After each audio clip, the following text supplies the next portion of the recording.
If you have ongoing exposure to controlling people, it's a virtual certainty that you're going to experience blurry boundaries, which is why I've created the extensive online course called This Is Me, Establishing Boundaries with the Controllers in Your Life. There's a link below that will give you all of the details, and I hope that you would find it therapeutic.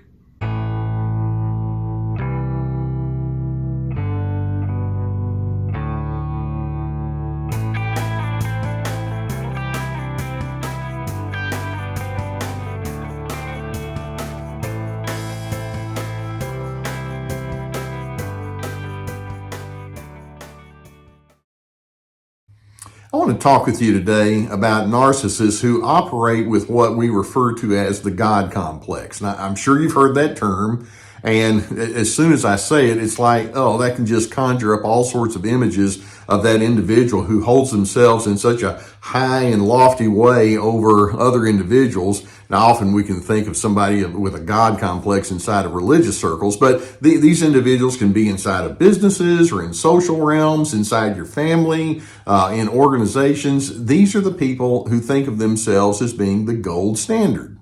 It's like, well, there's me and my proclamations of what's right and what's wrong, what's best, etc. And then there's the rest of you idiots that don't know what you're talking about. That's how many of them won't say it quite that bluntly, but that's how they think. They have a view of reality that's so self-absorbed, and they have such a sense that says, well, I'm the gold standard, that whenever they think to themselves, well, whenever I express an opinion or an interpretation or how things ought to be, well, everybody else's thoughts and interpretations and opinions become unnecessary. I have declared whatever it is. That's how they operate. That's the God complex that they have. And I want to walk you through today some of the ways that you can spot people that operate with this kind of God complex. And then let's see if we can figure out how we're going to respond when those people come your way. First and foremost, when we talk about individuals of that nature, we're talking about people that have a chronic sense of arrogance. I don't mean just a little bit here and there. What I mean is they're defined by their sense of arrogance. They're driven by a sense of conceit. It's like, I know that so many people wish that they were as enlightened as I am. They have a sense of self-importance, and many of them are very overt in the way that they show their God complex. Some of them are more covert. They may not let you see it right away, but over time you begin realizing you don't receive input from anyone else. In fact, you ridicule people who are beneath you, overt or covert. They're ridiculously arrogant, which then leads to another indicator, and that is that they also have no regard for you or for other people and their thoughts.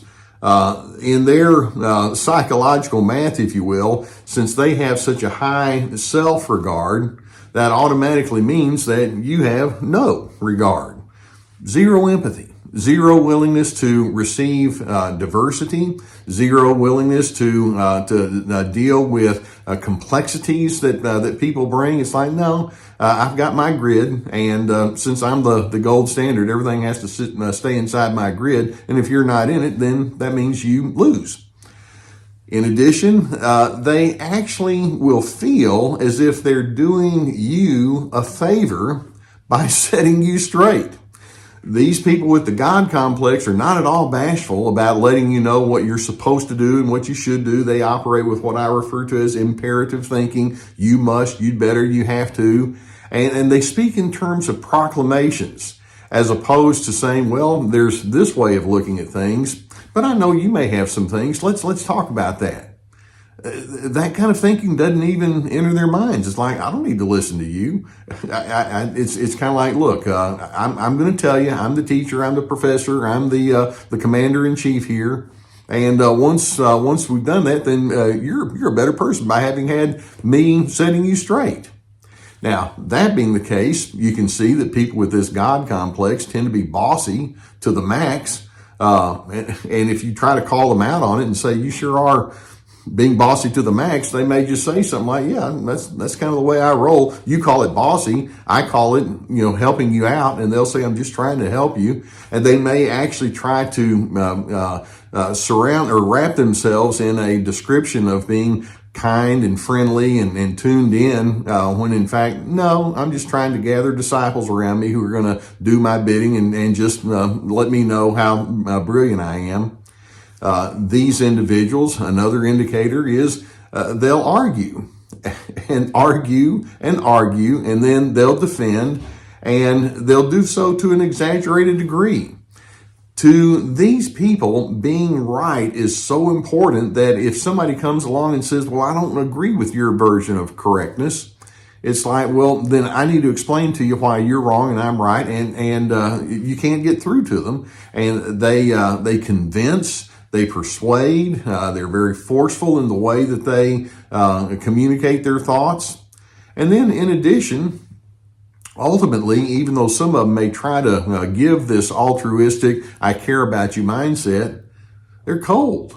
They really don't care about other people's needs and feelings. Their thinking is, if you are not the same as me, you really do need to get in line with the way I say things are supposed to be and how I mandate things, and you'll just thank me later on. That's how they operate, and as a result, they tend not to be good at engaging in true discussions. They just offer mandates.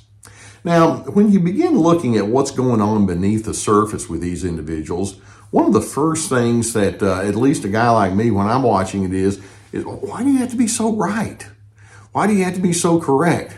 And you'll notice that these people may give the impression that they have this interior that's very confident and self-assured. But ultimately, I'm thinking, well, if you're so self-assured, why do you have to force everybody to think the way you are? People with a God complex are externally based in their sense of confidence. And by that I mean, as long as they can get people out there to go along with them, then they're going to be okay. They need you to feel enlightened by them. And I want to underscore that word need. They're needy people. They don't see themselves as needy people, but they need people to play the subordinate role because that's how they get their sense of significance. Also, along with that, we can say that people with this God complex are operating with a defense mechanism that we call reaction formation. Now, I'll give you a real simple illustration of what that is.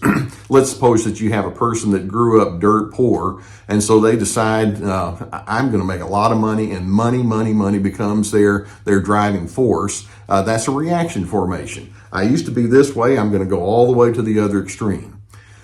People with a God complex have a deep fear down on the inside of having a meaningless life, of just being a nobody. And so their reaction formation is to say, well, I'm going to make myself the one who declares everything right and good. And so they make themselves this person that's in this God position, and it's almost as though they're nudging the real God aside, saying, move over, I'm doing a pretty good job, you ought to be glad I'm on your team. But that's their reaction formation. It's a form of compensation from being a nobody. And then to them, rules and standards that everybody else may need to apply don't really apply to them because in their mind, they begin thinking, well, I really am the exception. You just need to listen to how brilliant I am. They learned very early on, you don't admit mistakes. You don't acknowledge your errors. You just simply have to pronounce and declare and give mandates. That's how they operate. Now, I know that when you've been around these kind of individuals, they can just wear you out because you can, once you begin seeing it, there's so much phony baloney going on with all of this. Let's keep in mind several primary truths about this whole mindset that leads people to go into that God complex.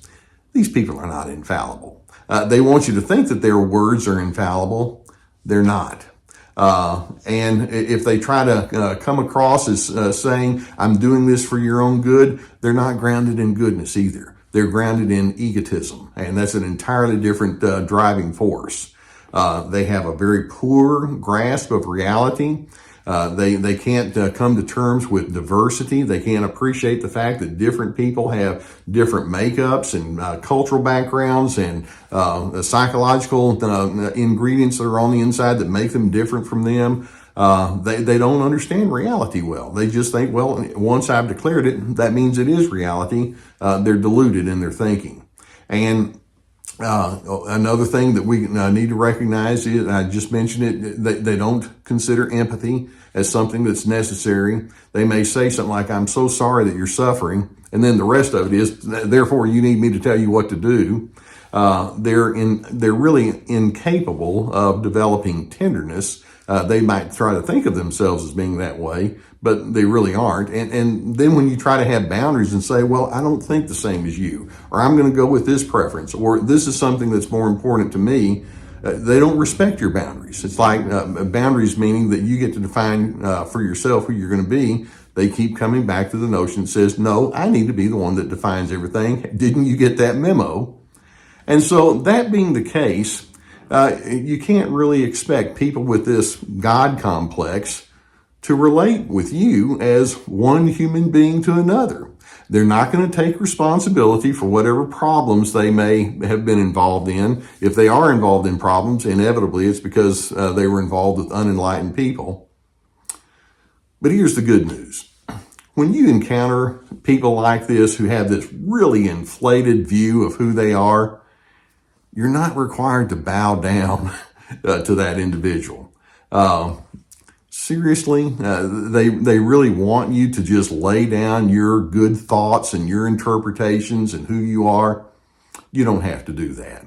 And even if they think that you are too unreliable to make informed decisions, make your own informed decisions anyway. The bottom line is they're going to think what they want to think, and they can pronounce whatever kind of judgments they want. They're truly delusional. No human being has the right or the privilege to hold themselves in some sort of godlike condescending attitude towards you. And ultimately, my reaction is, when I'm hanging around these people with this God complex, who knows? That person may eventually get struck down by a lightning bolt. Where'd that come from? I don't want to be around when that happens. I hope that videos such as this can give you some good insight with respect to what you're dealing with. If you've not already subscribed, I would encourage you to hit that subscribe button, the notification bell that goes along with it, and we'll keep more videos coming in your direction. If you have a need for therapy, and you know that I, of course, have had my entire career as a psychotherapist, I would strongly encourage you to seek that out. We have a sponsor. I'm so pleased. The people at BetterHelp.com, they're a whole team of licensed professional therapists, and you can go to the link that we have provided below and select from the therapists that they have there. And I would encourage you to get the help that you would need if that's the case for you. In addition, I have my therapeutic courses. And these are very extensive. They have multiple videos with teaching documents and questions that guide you through various patterns of change and adjustment. One is called Ready, Set, Connect. It's all about healthy ingredients for a good way of connecting with people. This is me. It's all about having healthy boundaries, free to be, finding yourself despite the controllers. And we have links below that will take you to those. In addition, we have my books, and we have a new podcast coming, and many other resources below. Okay, sometimes you're going to run across those people with that God complex. You don't have to play the role of the dumb underling. If that's the way they think of you, so be it. I'm hoping that you can have a healthy understanding of who you are, and it doesn't include all this condescension and looking down upon other individuals. I'm hoping you can treat people with dignity and respect and civility, and it's honest, and you mean it. Because in doing so, you become one who gives peace, and you live inside of peace.